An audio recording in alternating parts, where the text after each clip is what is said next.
Welcome to the first session of the Beyond Stereotypes conference. I am very pleased to introduce Fiona Gullon-Scott as our first keynote speaker. Fiona has over 25 years of experience as a researcher and clinician working with autistic people. She's a lecturer at Newcastle University and an associate senior lecturer at the University of Kent. She's also a clinical psychologist consultant and accredited international ADOS and ADIR trainer.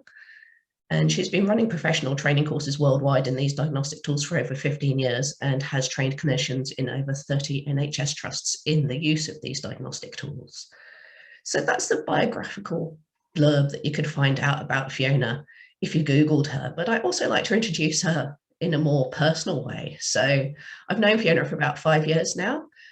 And I think if I were describing her to someone who didn't know her, I think the key thing would be that she's a researcher that I trust. And I think this is hugely important because there's often real conflict between the autistic communities and the research communities. I think that's particularly prevalent at this point in time. And so I describe her as a researcher who actually listens to autistic people and changes the way that she works in response to this. So there's been many times when I've seen autistic people give Fiona feedback on things she's said or done, and I've seen her respond to that and actually change the way that she works. I've also seen her reach out to autistic people to run things by them and go, hey, I'm doing this, we know it's a sensitive issue. Can you just check how this would sound to an autistic person? I also know Fiona in a clinical context, as she's diagnosed a number of people that I know. And you might wonder why I'm sharing that, but I think it's relevant. Because the people that I know who she's diagnosed are the ones who would typically struggle to get a diagnosis. They often have complexities of multiple conditions going on and less stereotypical presentations. Often people, by the time they've got to her to be assessed, they're extremely distressed. And I know that she supports them with huge empathy. And I think this is important because this is something that I'm sure we're going to hear throughout the conference. It's certainly something that I see pretty much every week on social media. I'll see autistic people, often, but not always, women and girls, who are being told they cannot be autistic because of things like they can hold a job or they can make eye contact or they're happily married. They're basically being told they don't look autistic. And as an autistic person, as the mother of 2 autistic girls, it's really depressing because there's this element of pot luck in finding a good clinician who does recognize autistic people. And so it's reassuring for me to know that there are clinicians like Fiona out there who can be trusted both to recognize autistic people even when they present in less stereotypical ways, and also to know that this will be done extremely compassionately. And so I think Fiona's work is a perfect fit with the ethos of the conference as a whole. And without further ado, I shall hand you over to Fiona. Thank you, George. I'm slightly overwhelmed by that introduction, but thank you. I'm absolutely delighted and honoured to have been asked to start the conference effectively with the first keynote. And it's very much going to be a sort of scene-setting scenario for everything that's to come. For those of you who don't know me and or can't see me, I'm just turned 50. My goodness, half a century. White female with blonde and purple hair. That's the desperate attempt to not admit that I've just turned 50, I think. I'm sitting in my home office, so I have a picture and a bookcase behind me. So I'm now going to attempt to screen share, and hopefully this will work successfully for the presentation that I'm going to do. Bear with me because it'll come up initially not as a presentation, and then I'll actually start running it properly. So there we go. Hopefully everyone can see that. As you can see, the title is unsurprisingly, You Don't Look Autistic. And I'm going to be talking about the stereotype assumptions and how they impact on the identification of autism in women, girls, and marginalised or gender diverse presentations. So although it focuses on women and girls, it is inclusive of anyone who's not the kind of core, more expected stereotyped presentation. So this is going to be very much from my sort of personal experience over the years. So it's talking about what I come across all the time and when I meet people, when I'm talking to other professionals. So the first thing I wanted to do is have a little run through of some of the literal quotes that I've had presented to me as to reasons why somebody couldn't possibly be autistic. So made eye contact. This is probably one of the most common ones I hear. She's looked at me. I was doing an assessment with a young girl a couple of weeks ago, and that was written all the way through the NHS, kind of pre-autism, is it worth doing, progressing a diagnosis, checks that were being done, and constantly it was, she looked at me, she looked at me, she looked at her friends, she looked at the teachers, therefore cannot be autistic.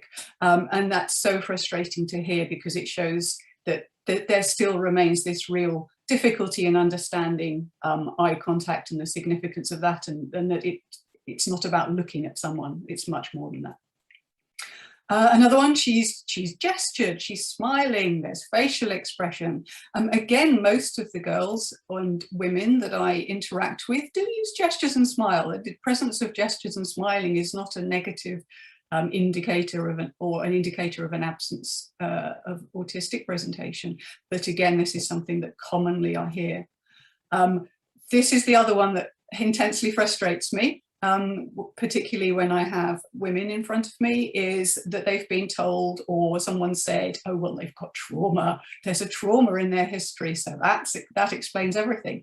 And certainly I know most of the autistic community that I'm aware of would go, yes, well, that's part of being autistic, is actually experiencing trauma, particularly if as you get to adulthood and you've got to adulthood without being supported or recognised, then almost everything you're going to experience is going to be traumatic for you. School will have been traumatic, your sensory world can be traumatic, cognitive processing can be traumatic if that is an environment where you're not being supported. So that's there even without the cases that I hear of individuals who have literally been abused multiple times by people who've seen vulnerability. So for me, trauma isn't an either or in the autistic presentation. It's a probably comes with it. But I see it used particularly in women and girls as an alternative explanation that means that there's no point looking for autism because the trauma is the key. And it tends to lead to things like diagnoses of attachment disorders and personality disorders instead. By the way, when I use the term disorder, it's because I'm referring to the current diagnostic labelling, not my own personal opinion about whether things are differences or disorders. Other things that I've come across are people being told that they can't be autistic because of the job that they do. So apparently you can't be autistic in a psychotherapist, you can't be autistic in a nurse, you can't be autistic in anything that involves any kind of compassion, because apparently autism equals lack of empathy and not able to socially interact. So anything that involves any kind of engagement with other human beings at a professional level, therefore must negate the autism. It's such a bizarre thing to be told, but again, it's something that I hear said so often, that you're people being denied a diagnosis on the basis of their job role. Little girls, playing with dolls' houses in the waiting room or something, and being told, oh well, she's playing beautifully, she's doing imagination, it's pretend play, therefore not possibly an autistic presentation. And the other very, very common one, she's just shy, it's anxiety. There's something else that explains anxiety. She's just overwhelmed. She'll grow out of it. I hear that terribly frequently. So these kinds of comments are phenomenally common, being told to me by the people that I work with clinically, or being told to me by professionals about people that they've seen for autism assessments, or where parents have raised concerns, or individuals have raised concerns that they might be autistic and want to explore that, and being effectively put down about that. So I'm going to touch on the diagnostic criteria. So as I said, it talks in here about deficit, and the labellings include disorder because that's what they are currently in the diagnostic manual. So this is DSM-5, so the Diagnostic and Statistical Manual, 5th edition.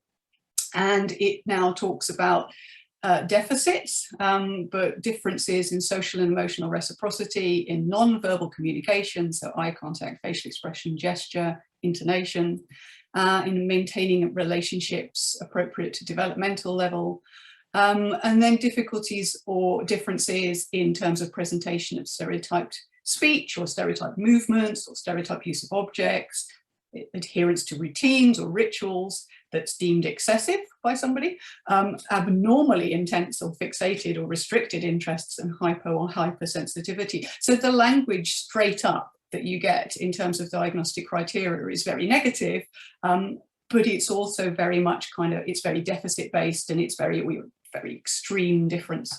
And again, that's not what I tend to see in women, so that causes problems.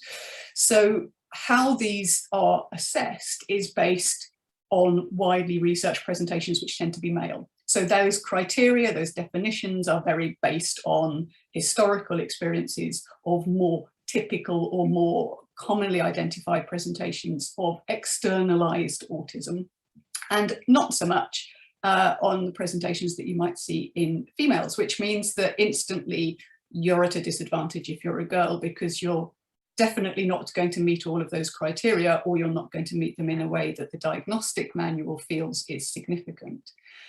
My experience of diagnostic tools that are highly specialized, so instruments like the ADI, the Autism Diagnostic Interview, or the DISCO, the Diagnostic Interview for Social Communication Differences, or the ADOS, the Autism Diagnostic Observation Schedule, is that in a lot of cases, they actually do successfully identify autistic girls and women. They're not a complete disaster. There are a few exceptions to that. So parts of the ADOS, as you heard from George, I'm an ADOS trainer. I find the ADOS a little frustrating at times. So I very rarely use the ADOS when I'm assessing adult females, because I know it's going to underscore them. The focus of the ADOS is hugely on eye contact, facial expression, gesture, and intonation as being very key parts that filter all the way through. There's a big emphasis on the kind of non-verbal presentation, and the majority of autistic girls and women that I see don't have unusual intonation patterns. They make beautiful eye contact, they have facial expressions and gestures, and so you're instantly not going to be picking those up, which is going to score low on the ADOS. So it does have its limitations, and it would be really nice if one day we see a sort of female or less stereotyped version of the ADOS in terms of the algorithm. And the algorithms in these instruments are the other difficulty, because professionals rely on the algorithms. It's like a tick box exercise instead of actually thinking about what you're hearing from the person in front of you. But with some kind of exceptions, so like ADOS Module 4 for adults, I would say generally speaking, actually the diagnostic instruments do work. The difficulty is getting to the point where you're sitting in front of a professional who's skilled and understands autism, and it has the training in those instruments in a way that will identify an autistic presentation. So my experience clinically is that it's getting referred to that specialist assessment in the first place is where the real kind of challenge is, because you have to go either via your GP or via the school or via the health visitor, and the first process that occurs is that you get non-specialist professionals like school kind of special education needs people, or the teachers inputting. You get generic professionals from CAM services, you get assistant psychologists and so forth, going in and looking to see if there's any indicators, but what they're looking for are indicators that map onto very male-oriented diagnostic criteria. So the example I was giving you earlier about a girl who's making a lot of eye contact, almost instantly, the assumption is, oh, well, she's making a lot of eye contact, so she can't be autistic, so the referral doesn't go any further. Or a little girl that I saw not long ago whose anxiety was so massive that she wouldn't engage with people, but it was all put down to anxiety, and nobody thought to look any further. So it's that first hurdle that seems to be the challenge for people. It's getting referred to the right person in the first place, so that you actually get seen by somebody who can use the tools that are out there to actually identify autism. So my interest in when I'm doing kind of conferences and talks and presentations is to help to make broader professionals more aware of broader presentations and get up to speed with where we're at in terms of understanding autism. As a researcher, I'm very aware that what we know in a research context often takes a very long time to filter down into the wider community, and things that I've been aware of for kind of 15 years or 20 years, I still find professionals who've not even heard of it yet. So it's a very slow process sometimes to actually get that education out there. And I think that's a fundamental element of what is needed to improve identification. So what's my experience of autistic women and girls? They really, very rarely have nonverbal communication difficulties. So I do see autistic women and girls who do have nonverbal communication difficulties. I'm not suggesting, or differences, I'm not suggesting that that doesn't exist, but a lot of the individuals who I see don't. So there's no unusual intonation patterns, there's no obvious difficulties or differences with eye contact or facial expressions or gesturing. And because these are fundamentally part of what's our current diagnostic criteria, and they're a huge part of things that the ADOS, for example, looks at, then you've already kind of negated one of the key things that people expect to be present for a diagnosis, and that makes it very challenging diagnostically if you're relying on this as being part of the autistic presentation. And I know that it's not necessarily part of the autistic presentation. In fact, a lot of the autistic women that I've spoken to say that they do have difficulties in terms of understanding emotion or understanding other people's emotions sometimes, but not always. Or you have too much interpretation of emotion and over sympathy and over empathizing. But neither of those is recognized, particularly in terms of some of the diagnostic criteria. It's looking much more diagnostically, it's looking much more for kind of very overt differences in the person themselves that you can see. And I think that's one of the problems that we have diagnostically. It's looking to see it. And if you can't see it, then it can't possibly be there. And that's something that we have to challenge. A lot of the girls and women that I have worked with are incredibly sympathetic to others and very supportive and very empathic and emotional.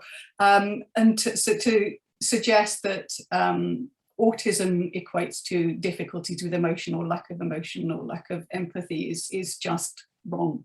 It's quite blatantly wrong. Interests that are intense or very enthusiastic interests or focused interests that girls might have might last for a short period of time and then change, rather than necessarily having one thing that has been an interest for many years. So I see that quite frequently. But again, the diagnostic criteria are looking for things that have been there for a long time. And if you're really interested in something, particularly if the interest that you have is deemed a girl interest. So if you have a girl who's obsessed with ponies and wants to know everything there is to know about ponies, that's very readily dismissed as, but she's a girl and girls like ponies.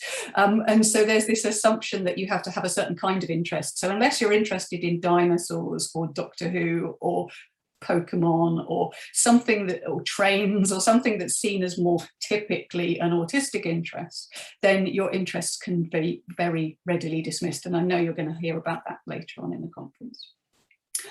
Something else that I come across very commonly is this kind of demand avoidant profile, difficulty and anxiety-driven difficulty with being asked to do things that you're uncertain about or that are novel or unexpected or have expectation on them.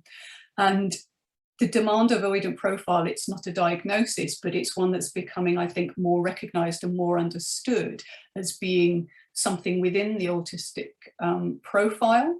And certainly my experience is that can be very common in girls, very driven by anxiety. A lot of the girls and the women that I have worked with have sensory processing and cognitive processing differences, and that those parts are often the bits that people talk to me the most about, that they're struggling with the sensory environment, with the sensory world, with processing too many conversations at once, or having to kind of process multiple different inputs of information, or overlaps with things like attention deficit or sensory processing differences. So SPD officially sensory processing disorder, but I would prefer to call it difference, and ADHD diagnostically is attention deficit hyperactivity disorder, but again, attention differences, focus differences, kind of hyperattention at one moment and then being very distractible at another moment. So these kinds of presentations might be very common in the girls and the women that I see, and the overlaps in that kind of neurodivergent presentation are very common. Really common for the girls and women that I see to have really high levels of anxiety or stress or burnout or exhaustion. I don't think actually I've met any female, autistic female, who doesn't have this to some extent and often quite significantly. And again, common in adults who come to see me, or they come bringing with them pre-existing diagnoses of a variety of anxiety disorders that they've been, that have been applied, but with people not looking underneath that. Why is it there? And as I've mentioned, really common to hear stories of trauma of multiple kinds. Trauma is not an either or with autism. So I want to jump back a little bit to anxiety, because this is something, as I say, I find very commonly in the girls, the women that I see. And my question is always, and what's underneath that? So the girls that I see, the women that I see being constantly dismissed diagnostically and labelled as anxious, and that's where it stops. You get an anxiety label and it's like, there you go, that explains everything, let's go and treat this person for anxiety. That I find very frustrating, because my question is always, but why? Why is this person anxious? What is underpinning this anxiety? So I've seen girls who have selective mutism, who are incredibly anxious in novel environments, who find any kind of demands challenging, who will have panic attacks, they will explode when they get home, even if they can hold it together in school. And holding it together in school is exceptionally difficult for them. Very, very high levels of anxiety, and these being dismissed as she's just anxious, or, oh, well, mum had to go into hospital once when she was 18 months old, so that's probably what's caused it. These kind of sweeping generalizations. And actually, there's other things going on, and we need to dig around as professionals a little bit to what that is, because it's things like sensory processing differences. The overlap between sensory processing and anxiety is enormous. If you are in a world where your sensory processing is taking in pretty much everything that's out there at the same kind of intensity or the same strength, there's no filtering or difficulty in terms of filtering between what you smell, taste, hear, feel, see, it's all coming in at once, then of course there are going to be environments which are incredibly overwhelming and going to make you feel exceptionally anxious. And I've seen some beautiful kind of descriptions of what sensory processing difference relationships with anxiety means, and why anxiety interventions don't work. So anxiety interventions tend to work by trying to say, well, if you just kind of push through it, if you just keep facing the thing that makes you anxious, then ultimately you will reduce the anxiety. But if what causes your anxiety is you have an entirely different way of processing the sensory environment, you can't push through that. It's the best example I've read was actually on a website about eating off plastic, so I'm going to borrow it. It's a good website if you want to look at it, a good blog. And it was basically suggesting to someone with a sensory processing difference that they push through their anxiety is a bit like saying, you see this swimming pool of sharks, if you just keep getting in, they'll eventually stop eating you. And it's just mad. You can't change the way your brain processes information. So to have someone try and therapy it out of you is not going to work at all. I see a lot of fear of getting it wrong socially, and that's often pinned on historical experiences of that occurring because of lack of support as well, and that becomes something that can be quite a big concern for women and girls who are undiagnosed autistic, and that unfortunately, if you present to adult services, can sometimes be misinterpreted as paranoia and lead to personality disorder diagnoses. Emotion dysregulation, so real difficulties in terms of managing going from sort of 0 to 100, or being able to balance the level of stress or cope with very extreme emotional fluctuation. Emotion dysregulation is hugely common in the autistic presentation, in neurodivergent presentation. We hear it, we have it in attention deficit, it's in autism. It seems to be kind of part again of the way that the brain processes and the cognitive wiring. But it's not something that you want to go around going, let's just therapy it out, or, oh, that explains it. We need to ignore the autism. Alexithymia. Alexithymia is a difficulty in kind of being able to describe and identify your own and others' emotions. And there's research now that suggests that it's alexithymia rather than autism that leads to emotion processing difficulties or differences in autism. And certainly not everyone that I've met who is autistic is also alexithymic. So, but if you are also alexithymic, then that pings onto emotion dysregulation difficulties, and it also leads to difficulties in being able to understand how you're feeling and also recognize how other people are feeling, which then makes social interactions very anxiety provoking for you, because it's difficult to know if you're doing the right thing, because it's very difficult for you to read the responses of the people in front of you, for example. And executive functioning differences. So the executive functions are the parts of the brain that help with planning and organization and short-term memory, and being able to decide sort of impulse control and things like that. And I see a lot of executive function difference in autism, and those kinds of differences can also lead to anxiety in certain environments or certain settings where the expectations of you are ones that are going to challenge those executive functioning differences.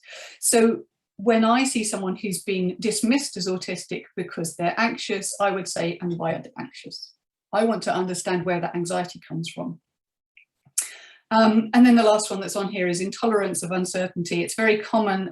It's a popular topic at Newcastle University, but it's just the general idea that actually not knowing what's going to happen, not knowing what's coming next, not knowing how things are going to pan out is very challenging if you have a brain that likes to have predictability. And so for an autistic individual, if you like predictability and somebody takes that away from you, or you go into an environment where you don't have it, then that's very anxiety provoking as well.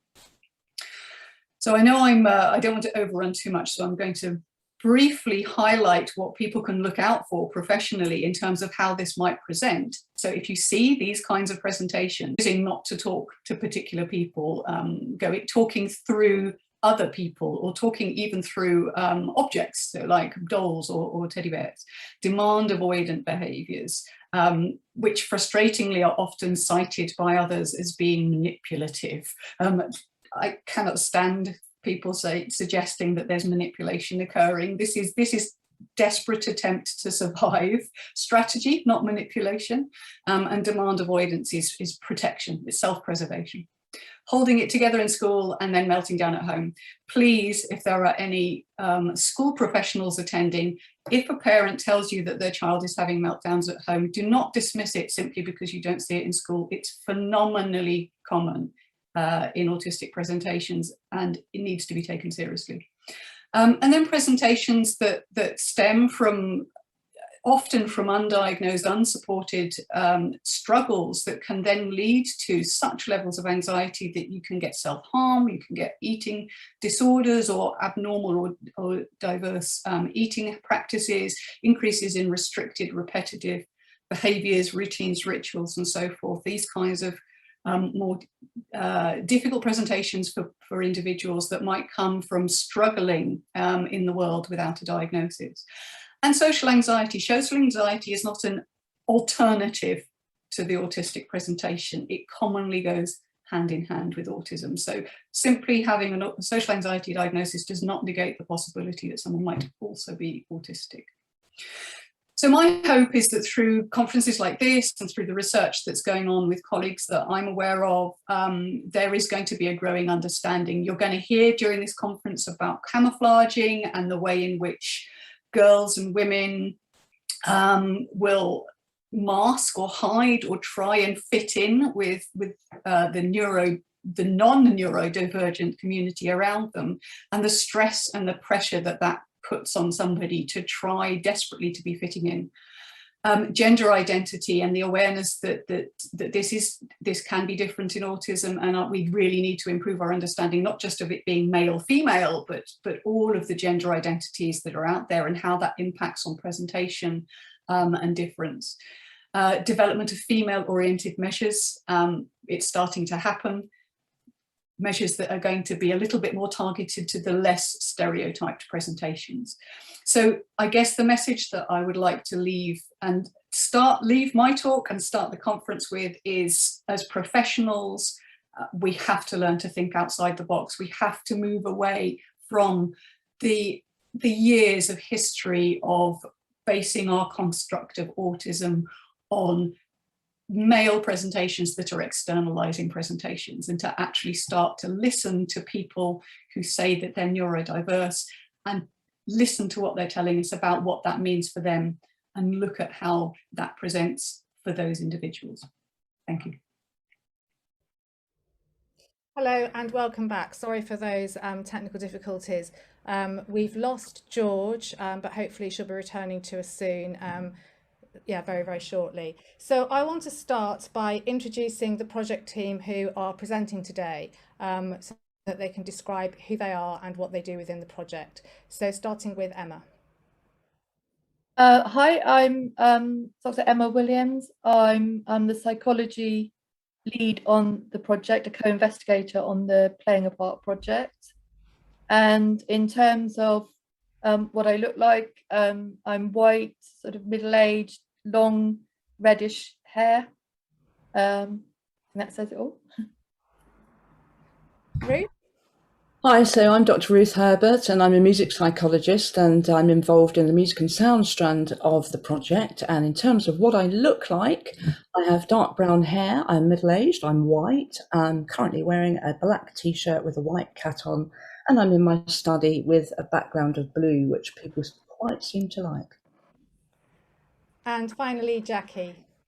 Hi, I'm Dr. Jackie Walduck, and I'm a musician, a composer and performer, and I was the lead practitioner on the music strand of Playing a Part.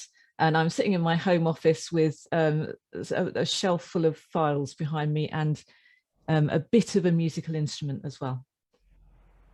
Okay, thank you. And I also want to stress that the paper represents the research of other members of the team. So I want to acknowledge the contributions of Dr. Melissa Trimmingham, Dr. Rasia von Jungenfeld and Dr. Hannah Newman. They're not presenting today, but they contributed to the research that we're presenting. So the presentation is based on the research project Playing a Part, which, as you've heard, investigated or is investigating, it's ongoing, the identities and the experiences of autistic girls, women and marginalised genders. The title of the conference and the paper, Beyond Stereotypes, refers to some of our findings that challenge some of the assumptions about autistic identities, experiences and difficulties. But having heard Fiona's paper, I think maybe a useful subtitle could also be Beyond the Box, because some of what we're going to be talking about today is beyond the box thinking, and that would be what we have discovered as transdisciplinary research in the spaces between. So to give you the structure of the talk today, so you can have the next slide, Emma. Thanks. After a short introduction to the project, we're going to outline some preliminary findings from psychology about factors that impact on the well-being of autistic girls. In the central section, we're going to talk about the role of creative practices in the project, and we're going to include some examples from the sound and music workshops at Limpsfield Grange School. And finally, we're going to consider the implications for the future. Next slide. So why focus on autistic girls? Well, we can be quite quick here because Fiona has just told us exactly why we need to focus on autistic girls. But new research is needed because autistic girls have been under-researched, late diagnosed or misdiagnosed, and because the diagnostic tools have been based on male models. Research and autistic testimonials suggest girls and women hide their difference through social camouflage, particularly masking or internalising strategies. Autistic adolescent girls are at greater risk of developing depression and anxiety as young people and adults, and adolescence is a crucial time for identity formation and future well-being. So that's why we chose to focus on autistic girls aged 11 to 16 for this research project. Next slide. So what do we mean by autism beyond stereotypes? In this slide, we can see traditional diagnostic understanding of autism in blue, in contrast to some of the reports and our own research findings, which are based on a survey with autistic women, interviews, workshops, a literature review and testimonies. So you can see how strongly that resonates with what you've heard from Fiona. So in contrast to isolation, we've seen sociality, a desire for peer relations and community. The traditional account of empathy as deficit is supplanted by consistent accounts of an excess of empathy, feeling the feelings of others, which can become overwhelming. A consistent theme has been the significance of sensory experience, so that sensory issues appear to be linked to what is described as rigid or restrictive behaviour. But stimming, for example, is something that helps to regulate anxiety, and sensory preferences are often linked to intense interests, fascinations, grand obsessions as they've been called, which can lead to creative strengths in visual art, literacy or music, and also science. Shutdown involves an internalising of emotion, and that appears to be more frequent than meltdowns, although both are often responses to the environment producing stress.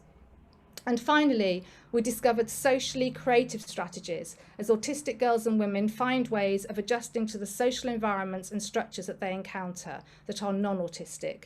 These include social camouflage, but also involve other resources that could be identified or harnessed as strengths and capabilities. So for today's paper, we're going to focus on sociality and social creativity. I want to stress that our research is emergent, with publications and presentations planned as we move into the final stages of the project. And because of the pandemic, we're actually still in the process of data collection and analysing as we do that. So this is not a launch of results by any means. So for the structure of the project, it's involved an iterative cycle as practice-based research with some adjustments due to COVID. As George said, we started with a pilot project, a period of co-production, working with autistic girls at Limpsfield Grange in Year 1. And this was to develop our creative toolkit and evaluation methods, looking at what worked and what didn't, and some of it didn't. And so we didn't include that. We did 7 weeks in the trial run, then running these workshops in different educational settings to see how well they translated into different schools. Our schools include mainstream with units, selective schools, some grammar schools in Kent, as well as special schools. When COVID caused the school closures, we developed the toolkit as a programme of online workshops that could be delivered through Zoom. And we're now using these as the basis for trial 2. Alongside this, we produced a film during lockdown based on the first 18 months of research. That's available on BBC iPlayer and it's going to be screened today as part of our public engagement event. And we also continued to work at Limpsfield Grange, where we were really fortunate to be able to do in-person workshops in the summer term this year. And our practical examples today are drawn from that work as a development of our creative tools. Next slide. So the creative tools emerging from our workshop programme are these. Firstly, creative space. Den making is an important feature of our workshops and our understanding about environments and safe space. We explore place, site, creative preferences in terms of sound, light, colour, time of day, objects and music. The dens became sensory installations, such as the one that's in our exhibition. And those of you who can't see our exhibition, there will be a video tour that will be put online tomorrow or Friday. Masks. We explore masks and masking through hybrid masks that combine the real and the imagined. Our participants choose an animal, a fantasy creature, and blend this with some of their own characteristics. The masks enable us to develop a vocabulary around playing roles and our performances in everyday life. It helps to develop agency around these performative acts so that they move from being reactive to proactive strategies. Puppetry has been a really important part of all of our research across our projects. Our participants worked with different kinds of projects, investing them with personalities. They've ranged from full-size paper puppets to the sock puppets in our online resources. Puppetry gave us an opportunity to explore the other, laced with humour and even some fun lip syncing to favourite songs. In story making, we work with developing a character and inventing narratives around journeys, creating the contents of a suitcase. Designing a dream box is one of the craft-based activities. We explore dreams as fantasies, daydreaming and night dreaming. This activity has offered rich insights into neurodivergent imagination. Action art is based on some of the activist theatre work we see in relation to community identities and protest. Be the change you want to see in the world is a phrase we use in the session, exploring how the arts can be used to make a difference to our lives and those around us, and to communicate about the things we care about. As autistic girls are so frequently subject to environments and expectations that involve them in acquiescence to normative codes and expectations, this activity can impact on their sense of self and agency. Our participants create private and public messages to leave in secret or community spaces. A strong sense of justice is another feature of many autistic girls and women. Music is a vehicle for exploring identity and experience, and it's been a privilege to work with two really excellent and experienced musical scholars and practitioners. And as you will hear shortly, we worked individually and in a group to create musical signatures, group rhythms, and eventually design sound installations reflecting personal interests and preferences. Visitors to our exhibition will also see that we have used labyrinths as a creative resource, offering a processing and reflective space, individually and a group. That's beyond the scope of this paper, but if you watch our website, there's a paper devoted to that coming up at the end of September, if I get time to write it. I'm going to hand over to Emma now to talk about her perspective as a psychologist on this interdisciplinary project and to share some preliminary findings.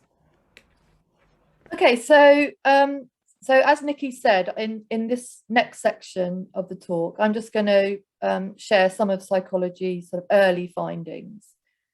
So we used a mixed method approach, so both quantitative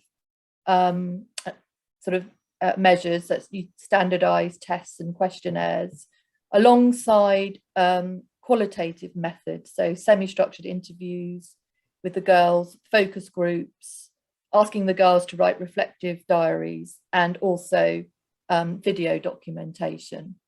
So we were hoping, our aim was to sort of triangulate these different methods to put together both the first and the third person perspectives. So, we not only had kind of standardized measures, but also we kind of could find out more about what the girls are kind of thinking and feeling, and the kind of thought process, how they're making sense of themselves. We really wanted their voice to be in the project. Okay, so as Nikki said, we're still conducting the workshop. So the findings that I'm going to report are going to focus on our findings in relation to the experiences and identities of the girls in our project, rather than those relating to evaluation of the workshops. So I just want to say before going on that we learned several important things from administering the standardized tests that I do want to kind of report here, not only because I think it's really important for the well-being of the girls taking part in studies like ours, but also because certain issues do need to be taken into account when choosing measures for evaluating arts interventions. So working online with the girls enabled us to sort of see much more closely, get a much clearer window on how the filling in these measures actually impacted on them. So it became clear that quite a number of the measures included quite negatively framed questions, and answering quite a few of those type of tests in short succession, we could see that kind of brought the girls' problems to the fore in their minds, and potentially had a depressive effect on them. So we found that it's tests that use more positively framed questions, such as in the Warwick and Edinburgh mental well-being scale. So for example, it would ask, over the last 2 weeks I've been feeling relaxed, rather than over the last 2 weeks I've been feeling anxious. those type of tests worked much better. And if you need to use tests that are asking girls to identify lots of problems, then it is better, we found it's better to include that as part of a supportive conversation, rather than just giving it to the girls to fill in. And in terms of using such measures for evaluating arts interventions, we found that such measures, they can be easily derailed when you're using them with a population that can be very emotionally up and down. So very much affected, for example, by an argument they've had with their friend in the morning, or difficulties at home. And that obviously can lead them to fill in the measure in a more negative way that's nothing to do with the intervention that you're assessing. And as I said, filling in the measures themselves, especially if there's a number of measures close together, then that could lower the scores on the tests, which is interferes with, if you're trying to assess if an intervention has worked or not. So I just wanted to kind of put on the table those problems that we have had in terms of using those measures. So just to say outline the characteristics of the girls that are included, informed the findings that I'm going to talk about today, although we do have more girls in the project that we're still recruiting. So this is data from 56 girls, autistic girls, aged 11 to 17, so secondary school aged, all have a formal autism diagnosis. More than half actually had 2 or more diagnoses, the most common ones being depression, anxiety, ADHD, dyslexia, dyspraxia, and hypermobility. They all scored above the cutoff for autism on the autism quotient, completed by parents, and 40 of the girls were attending a mainstream setting, and 16 a SEND setting. And we are continuing to collect more girls from a SEND setting. That's a relatively small group at the moment. So first of all, we did look at the girls' self-esteem using the Rosenberg self-esteem scale. So this is the most kind of globally widely used measure of self-esteem at the moment. And what we found, if you look at the histogram, you can see that most of our girls actually scored below 25, so about 60%. And 25, his existing research suggests, is an important cutoff, where if you score below that, you are deemed to be at higher risk of developing anxiety and depression. So it is important, it's kind of important to note that, a substantial portion of our population did score in that range, so showing low self-esteem. So the average score for neurotypical girls from existing research is about 28.8. So overall, our girls scored 23.5, with mainstream scoring the lowest at 22.7, and those in the SENS getting 25.5, so maybe just above that cutoff. In terms, we also looked at mental well-being, and this is the distribution of scores found in a general adolescent population. So you can see the average mean score is about 48, 49, and it's a nice bell curve. Sort of between about 45 and 59 is seen to be an average mental well-being score. 41 to 44 would indicate possible depression, and below 40 would indicate probable depression. So we had quite an unusual distribution, not a nice bell curve, but a bimodal distribution in our scores, which is quite interesting. So you can see this, that means there's 2 sort of peaks around which the scores are sort of collecting. So there's a peak quite close to that cutoff, so around 43, and then another peak around 49, 50. So that suggests that whilst a substantial proportion of the population that in our study were showing low mental well-being, so around 43 or lower, there are also another substantial minority who were scoring much closer to the average found in neurotypical girls. So that really speaks to our kind of beyond the stereotypes theme, because it suggests that it's important not to look at this population as a unitary population. And it also raises questions about, well, what is it about those girls that are reporting average or higher mental well-being? You know, why do they seem to be doing better? You know, what is it that perhaps makes them more resilient or protects them? That's important for us to, you know, to find out about. Okay, so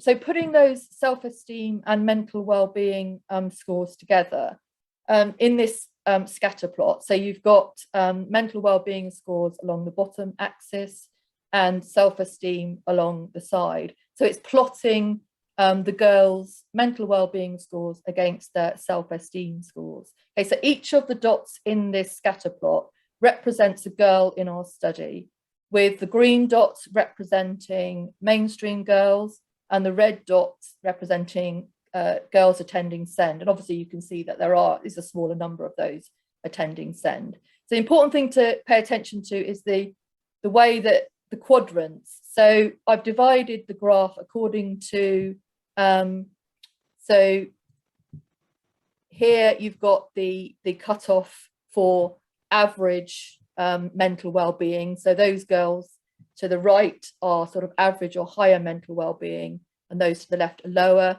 And also the blue line is segmenting those who under its score have a low self-esteem, and those above score have a high self-esteem. So the important thing in this top right-hand quadrant, that is girls who report both high self-esteem and high mental well-being. And you can see that there's relatively few in this quadrant, but also that proportionately there are more SEND girls in that quadrant. In contrast, in the bottom left-hand quadrant, which represents low self-esteem and low mental well-being, there's proportionately many more mainstream girls here. And actually the majority of the girls do fall into that quadrant. So what we wanted to, I mean, it's probably, you know, quite a number of factors that feed into, say, this difference that we're picking up here between the girls in a SEND setting and the mainstream girls. They are different in terms of their academic ability. In those in SEND there's going to be some mild learning difficulty. So that could play a role in terms of awareness. But what we found from the interviews was that there are key things about the settings and how the girls are making sense of themselves within those settings that might also be feeding, we think, might also be feeding in to low self-esteem and low mental well-being, or the converse, high mental well-being and high self-esteem. So what we did was we had a look at the semi-structured interviews from those girls, first of all, who were reporting high self-esteem and high mental well-being. So the kind of things that were coming out from those interviews was that these girls had close friends who accepted them for who they are. So they'd found a kind of social space in which they could be themselves. They tended to emphasize their similarity to other people. So they made a lot of what's called lateral self-other comparisons that are associated with increased feelings of social connectedness. Autism tends to be construed as a positive identity, so seen as a positive difference, conferring specific advantages and abilities. In a SEND setting, a common kind of phrase was, well, everybody's different. So, you know, they viewed that, you know, as just some part of the norm. Also, quite a few girls in this group reported parents as framing autism positively from the start. Finally, a number of the girls reporting high self-esteem and high mental well-being clearly demonstrated in the interview strong imagination. They appeared to have harnessed creativity for self-expression. So they reported, for example, regularly writing stories, regularly taking part in plays, making films, animation, doing lots of drawing. Okay? And that's something that we found in common with sort of the adult autistic, the consultants on the project and steering group, who are artists, that they also sort of report harnessing their creativity for self-expression. Also, finally, the girls reported hoping to do a creative job in the future.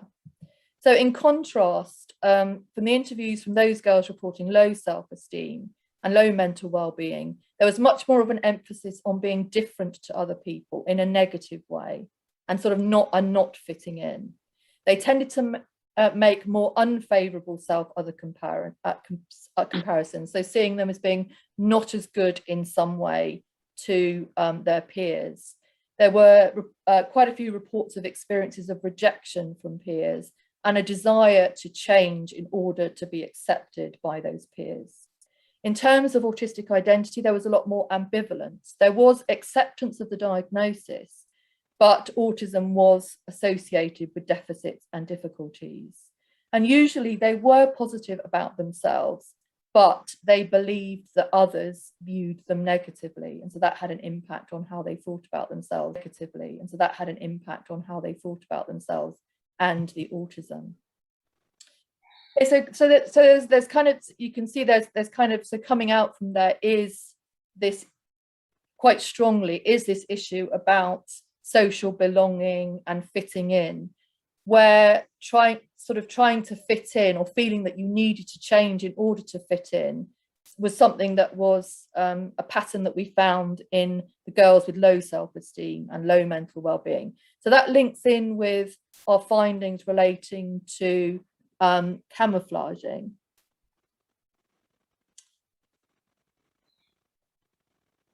So camouflaging refers to behavioural adaptations that autistic individuals, and especially females, so it said, mask or hide symptoms or features of autism during social situations. It's linked to continuity in terms of self-development, because so it's like if you have an animal that's changing colour in terms of its environment. If a person is changing, according to fit in, with whatever environment they're in, that's going to disrupt their sense of continuity between their past, present and future selves. So that has an impact on self-identity. And what we found in terms of, so we use the CAT-Q to assess camouflaging in our population, and that measures the degree to which you use camouflaging strategies, or the girls use camouflaging strategies, both in general, but also there were 3 subcategories. So there's compensation, strategies used to actively compensate for difficulties in social situations, such as copying body language, facial expressions, learning social cues from films and books. Masking is strategies used to hide autistic characteristics or portray a non-autistic persona, so adjusting your face and body to appear confident when actually you're really stressed. And finally, assimilation, strategies used to try and fit in with others in social situations, so putting on an act, avoiding or forcing interaction with others. Now, what we found from our sample, and this is found in other research, is that it's assimilation that was negatively correlated to well-being. So we found negative correlation of negative 0.53 with mental well-being, which suggests that there's something about trying to fit in or feeling you need to fit in with other people that is sort of not helpful in terms of mental well-being. So looking at the table here, which shows, so it shows the scores for neurotypical women, autistic women and our girls, and also neurotypical girls. So we can see that it's actually really assimilation in our findings that actually stood out as being, so these scores are from existing studies of CAT-Qs that have been done with neurotypical girls. And so we found 34 much higher assimilation score compared to what's been found with neurotypical girls, whereas our other scores were actually lower. The other thing we found was that the CAT-Q overall CAT-Q score increased by age. I should say a caveat here is you have a relatively small number of older girls, so we do need to, more in that group. But you can see that whereas it's 91 at 12, then finally at 16, it's 111. So there's something perhaps about age. It could be that, but the CAT-Q has been standardized on adult women. So maybe it's just that they're becoming closer to adult women. And I think that's something that really needs to be looked at in terms of, there needs to be a CAT-Q developed with adolescents, really. And we need to know more about what's happening in these areas in terms of adolescents. I should say this picture here is kind of captures visually assimilation, where you're kind of painting yourself the same color to fit in with a group, you know, where you're, so people here gray painting themselves red to fit in with the red group. So rather than acculturation, where there's kind of a mutual fitting in or learning about each other in two different groups. Okay, so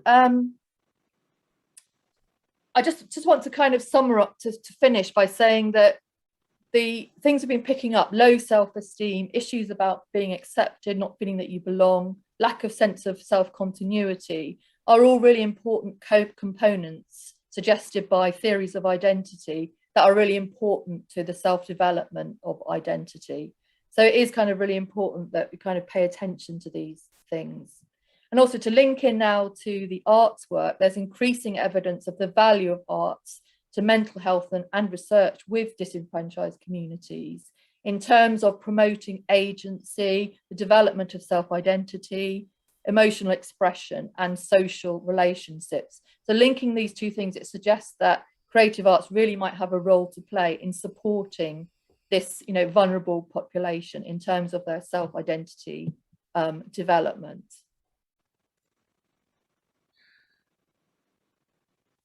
Okay, so continuing with what Emma has said about how creative practice might support this population, in our creative workshops and our collaborations with psychology, we've learned together about safe space and creative risk, the importance of sensory profiles and preferences, and how this influenced different modes or styles of learning, some visual, others more verbal, some girls loving words and writing, others being much more physical, expressing themselves through movement. So creating an autistic space and realising opportunities for sociality became very central to the work that we offered, with opportunities to explore autistic identity individually and in a group, as you're going to hear in some of the short examples that we're sharing today.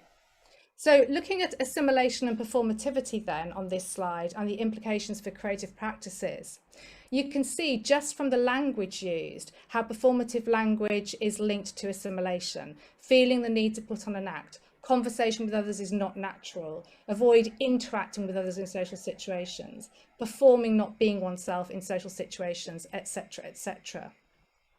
But we feel that notions of autistic girls and women masking doesn't adequately describe the varied behaviours we encountered, and which we prefer to discuss in relation to performativity and playing.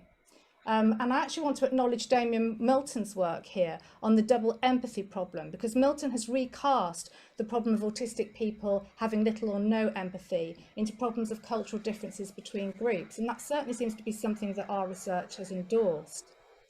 So our workshop suggests that many of the girls who appear to assimilate into or align with the neurotypical world are using a range of strategies that are more complex than in the CAPQ framework, and often involve participants becoming more socially creative as they move beyond fear-driven performative behaviour, driven by threatened identity perhaps, to more positive ways of engaging. So we've called this playing in various identifiable ways and developed what we're calling the P framework. Next slide. So this is quite a complex diagram to look at, and it will be available on the website afterwards. And we're hoping to make it clearer by giving you some examples. But these are some of the different modes of playing that we've encountered. So there's disengaged playing, which avoids engagement and interaction. Reactive playing, where the participants respond to stimuli and the environment, but they avoid interaction with others. Assimilative playing, which is reactive, but with interest and engagement, but avoiding social interaction, but there's definitely evidence of awareness. Interactive playing, where the girls are really responsive with others or stimuli. Proactive playing to denote creative agency, where the girls are leading through play and have more autonomy as performers. Transactive playing, where the participants create an exchange and that leads to play that generates a response. Then there's private and public playing, where the girls are aware of themselves in relation to others and are performing strategically or differently, such as hiding their musicality, which Ruth is going to talk about. Then there's playful playing, playing to get a response. There's also playing to pass, performing to be part of the group, but not really engaged, playing for pleasure individually and playing for pleasure as a group. And that outer triangle shows the interactions between the environment, social relations, and sensory subjectivity as those factors that influence agency through participatory arts. So I'm now going to hand over to Ruth to give us an example of how the P framework can be applied in practice to modes of playing. Thanks, Nikki. So this example illustrates the P framework theme, private-public playing, and the negotiation of private and public identities and territories. So what the girls wished to share, how much they detached and dissociated, was apparent across the workshops. So Eve, age 12, had received ADHD and autism diagnosis.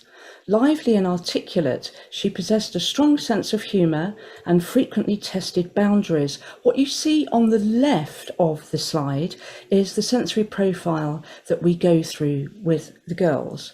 So Eve's covert off-task instances of music making presented as self-regulatory music stems, so humming and singing, and they revealed an enculturated musical response, so she was definitely aware of style.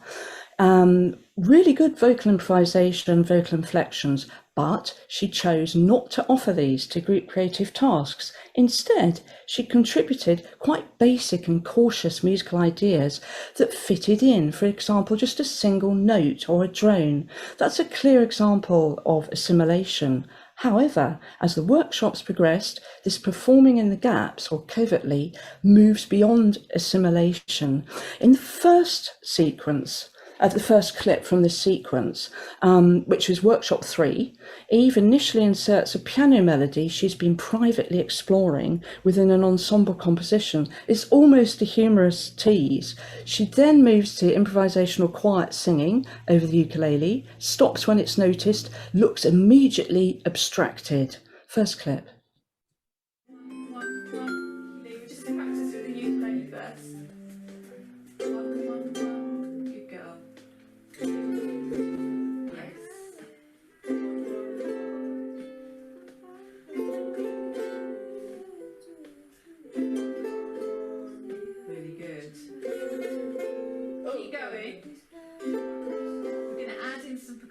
Really softly.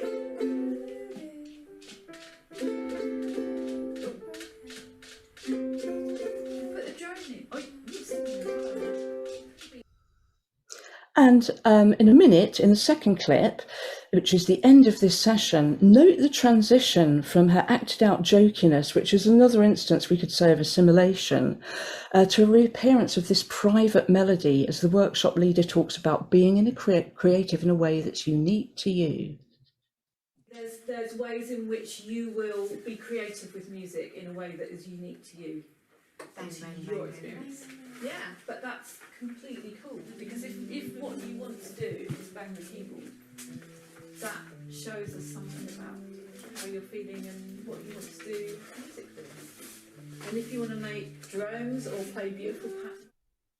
And in the last two clips, which we'll see in a sec, the hidden private off-task musicking is really becoming more public. So a private musical identity is increasingly being shared and social creativity is emerging. So this is us, week 5 then. You want to go there and I'll go with you? Yeah, okay. Cool. Going.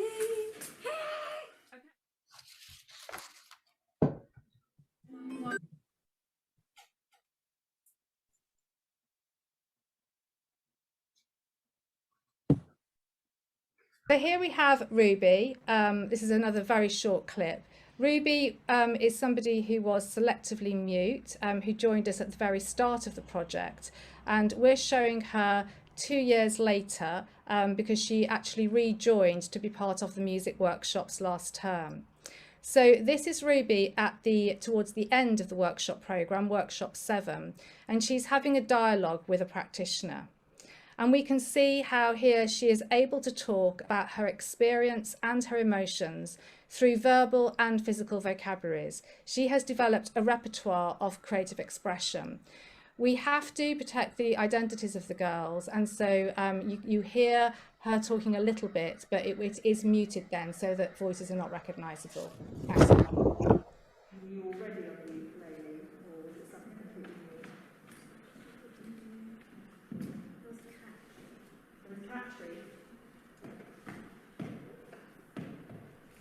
that how it went?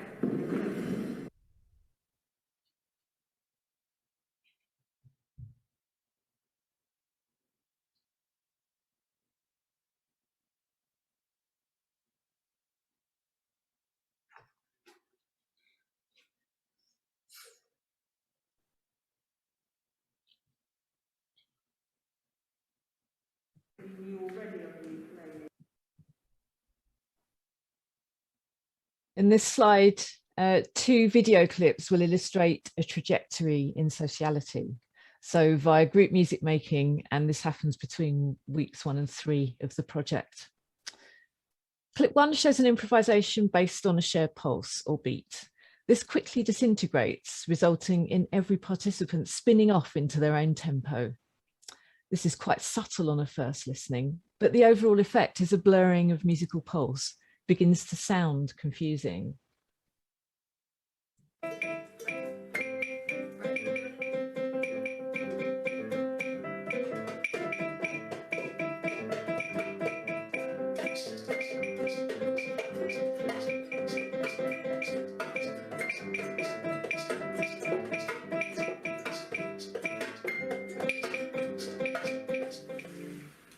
So we could just, yeah, thanks, Emma.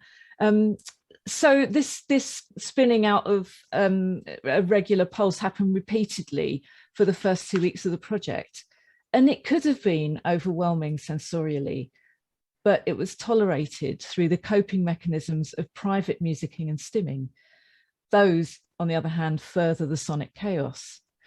What we're going to see in clip 2, which is from the 3rd session, is a noticeable shift in the music towards a more stable pulse or beat, and a range of roles taken by the girls to produce a coherent but varied musical texture.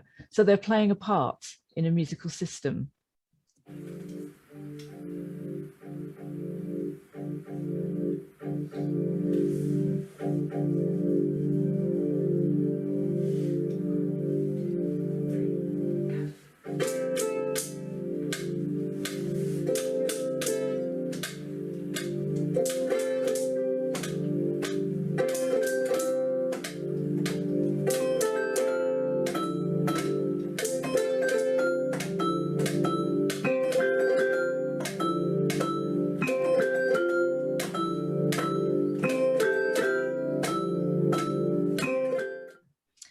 So in that clip, the ukulele player is actually smiling to herself, which we can't show, but she's also embodying the rhythm, exemplifying playing for pleasure on the P framework.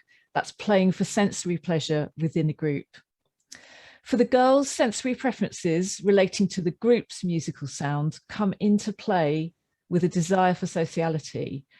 A wonky beat is not easily tolerable, so the escape routes are towards private, enjoyable music experience, so for example stimming, or working together to create a stable pulse on the P framework, proactive or interactive. It's partly achieved through entrainment, but it's driven by sensory preferences and a desire for social experience. On the slide, the amoebas and block landscapes are drawings from a participant's project diary. Amoebas after the 1st session and the landscape after the 3rd, perhaps reflecting a musical understanding that journeys from cellular, isolated notes to systemic, ensemble textures. We now come to the conclusions. So in relation to assimilation, assimilation involves feeling the need to put on an act, but through creative play, there's a move towards agency through proactive and transactive performative and purposeful strategies. In assimilation, conversation with others may not be natural, but through the creative play, different kinds of conversation and modes of expression emerge through the group interaction, small stories, and shared social stimming. Assimilation may involve avoidance of interaction with others in social situations. But again, in the creative space, there's more engagement we found and less avoidance. And it's as if that activities, interest-led in a safe space, are in tune with sensory preferences. So assimilation involves performing, not being oneself in social situations, But in the creative workshops, it's different compared to other social situations. This is something the psychologists found, that the way that the girls behaved and performed in interviews and also in school settings was different to the creative workshops. Assimilation involves forcing oneself to interact with others, but the girls reported increased peer engagement through the project. Assimilation also involves pretending to be normal, but playing roles within the creative practices encourage the girls as social actors, developing agency. And finally, assimilation involves needing other people's support to socialise, but throughout the creative practices, there was evidence of more autonomy, self-confidence and expression. And we're going to do a very rapid final conclusion, Emma, because of time.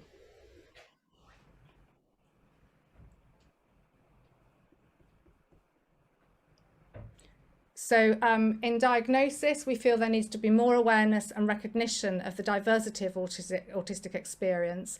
We are calling for creative educational resources that are accessible by non-art specialists that are suited to autistic students and their different learning preferences, and that creativity can play a role in supporting emotional well-being and expression. Thanks. I just want to just quickly say that from my findings, I don't want to say that SEND settings are good and mainstream are bad, because some pupils in mainstream were doing really well. I think it's just really important to be aware of the dynamics and how your self-identity develops in those very different kind of peer settings. And it's more about acculturation, going back to the double empathy problem, and peers understanding each other and increasing that rather than focusing on social skills. Thank you. Thank you. Okay, so thank you very much to the Playing a Part team. We are, as you know, now running slightly behind schedule. So I'm going to, the plan was for me to give a brief response to the two keynotes and then to take questions. We currently have 7 minutes left to do this in. So I'm going to try to whip through my response, but also I can chat about that in Discord later. And likewise, if we run out of time for questions, both Fiona and members of the Playing a Part team will be on Discord. So we will try to get those answered for you. So very quickly, I think these two keynotes really fit well together and really sort of set up what we're trying to do in the conference. I think Fiona really described what the problem is, and the Playing Part team started to give us some ideas about how we can find solutions to those problems. I thought it was interesting that both talks mentioned an excess of empathy, and as that's very common for many autistic people. And very quickly, I'd like to share an anecdote from my daughter, who's 7 and has given me permission to tell you this, because last week she had a really bad day because another child was kicking a tree. And she was really upset by this because she loves trees and she loves nature. And for her, her response was similar to that of an animal lover if they saw someone kicking a puppy. Unfortunately, the people who were supporting her at the time didn't understand this, and they started saying, oh, well, don't be so silly, trees don't have feelings and things like that. And I think in that situation, who is it that's lacking the empathy? I think it's a clear example of the double empathy problem. It really sort of feeds into this idea, and there's so much of research and services and society as a whole that can be seen as lacking empathy towards autistic people. I wanted to pick up on ideas about the diagnostic criteria that Fiona mentioned, and in particular something that she didn't mention, but within the DSM, effectively, autistic people need to be suffering in order to get that diagnosis. So it says symptoms cause clinically significant impairment in social, occupational, or other important areas of functioning. But if I'm having a good day and I'm not currently clinically impaired, does that make me less autistic? I think the obvious answer is no. We don't take people's diagnoses away if they're coping. And so I think that really sort of challenges this whole sort of concept underpinning the diagnostic criteria, while we need that medical model at the moment in order to access supports, in order to access that diagnosis. There are all these people who are coping very well, who are just as autistic, and we find often late diagnosed people. It's when that supportive situation is removed, if they're sort of divorced or bereaved or sort of become unemployed, it's those sort of major life changes that then lead to the crisis that leads to that autism diagnosis. So I'd really like it if we could diagnose people before they're struggling. I think the creative practices within the Playing Part project really sort of resonate with Fiona's point about thinking outside the box. We need to really consider the impact of those deficit-based ideas on things like mental health and how it creates stigma and the impact on autistic people's identity and self-acceptance. And as the results from the Playing a Part project show, that masking, that sort of need to fit in, pretending to be normal in order to stay safe, it's very important that seeing autism as a positive identity is something that we know from other research. This correlates with improved mental health. We know that if people have more self-acceptance of their diagnosis, of their autistic identity, that leads to better outcomes. So this is something that we really need to teach autistic people, that it's okay to be autistic. So I was going to talk more about my involvement with the project because, as you know, I was one of the participants on the pilot project, and I actually ended up with this job because I gave lots of really, really blunt feedback, and which wasn't entirely good at the time for anybody. But actually, from that, I have this image of almost a sort of lotus blossom sort of coming from that sort of mud. So it created this sort of really sort of productive relationship where autistic people were listened to within the project at every level. And I think this is what we need to be aiming for throughout research, because it has changed hugely. I went to my first conference on autistic women and girls in 2015. And since that time, we're trying to let go of that stereotype of female autism. We don't want to create another stereotype. Autism is not a binary. But I think that the most important thing is that we all need to have the humility to think critically about what we know. We know that this knowledge, it changes as time goes on. So we need to have the humility to be open to being wrong so that we can learn more and continue to better understand and to support all autistic people. So with 2 minutes to go, I'm going to try to take some questions. We've got a question, I think, for the Playing Part team on parallel play and how that fits into the diagram. Is that something you want to take there, Nikki? I'm wondering whether Ruth would, because Ruth, you're a music psychologist, would you be able to speak to parallel play, or do you want me to have a go? I think you're probably better placed, Nikki. There's another question I might speak to. Okay. And if Fiona wants to come in, because then, so yeah, if it's a question about parallel play, presumably there is the potential there, I would imagine, for the girls who are developing that sense of ensemble, working as a peer group, to actually what we're seeing is parallel play rather than developing what we argued that we were seeing in terms of more group engagement and interaction. Jackie, do come in here if you want to. But what I would say is that in terms of what the girls then reported to us regarding their peer relationships and peer friendships, things that went on outside of the sessions, I think our interpretation of that, or Jackie and Ruth's interpretation of it, is endorsed. Jackie, do you want to say anything more in response to that? I think when I think of the term parallel play, I think of the way that it's sometimes described with very young children. So they're both utterly immersed and engaged in playing, and they might be sort of in the same space, but not necessarily interacting with each other. So I think one answer to that is that within a music scenario, actually, there's quite a good opportunity for that.